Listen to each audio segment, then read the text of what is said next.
Il est parfaitement clair qu'il y a une bataille millénaire autour de la vie spirituelle et que si cette vie peut être arrêtée dans sa manifestation, dans son expression, alors elle le sera. Il y a une grande puissance et une grande énergie travaillant par le moyen de la mort spirituelle pour éteindre le témoignage du Seigneur, ressuscité et glorifié dans le croyant individuel et dans l'Église en tant que corps de Christ. Le croyant individuel et l'Église sont ensemble dans cette bataille pour la manifestation de la vie même du Seigneur. Le problème n'est pas la perte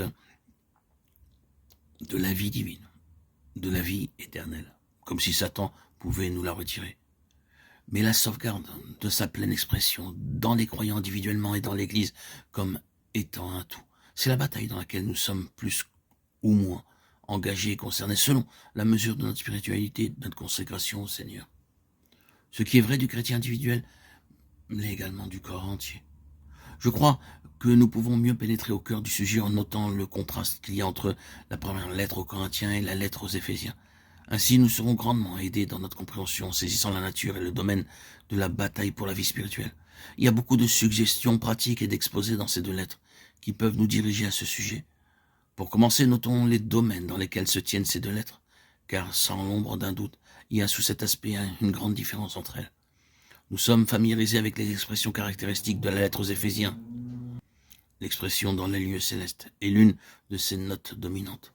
Nous savons très bien que dès que nous considérons la lettre aux Éphésiens, nous sommes dans le domaine des lieux célestes. Une grande émancipation s'est opérée, une grande ascension, un grand exode, une grande séparation.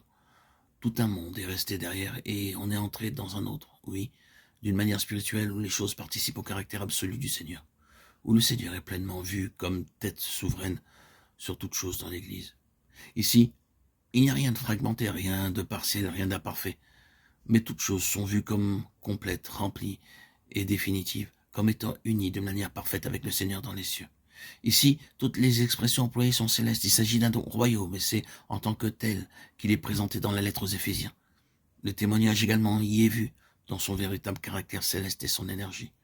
Nous voulons dire que le témoignage est opérant dans le domaine céleste. Il opère au-delà de ce qui est ordinaire, terrestre, de chair et de sang, des choses de ce monde des sens.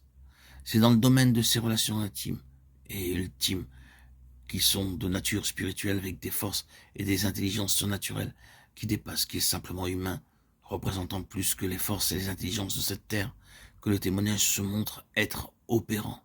Le témoignage atteint des domaines ultimes de l'univers, touche les dominations et les autorités, les princes de ce monde de ténèbres, les armées spirituelles de méchanceté. C'est là que quelque chose est enregistré, produit, rendu effectif. C'est là, à l'arrière-plan, qu'un témoignage est établi, accompli, exprimé. C'est un domaine céleste. Il n'est pas possible d'aller plus loin derrière cet arrière-plan. Cela se passe derrière toute chose visible, tangible, connue ici-bas, et atteint ce royaume qui est responsable de tout ce qui se passe ici. Ce royaume est parfaitement évident dans la lettre aux Éphésiens.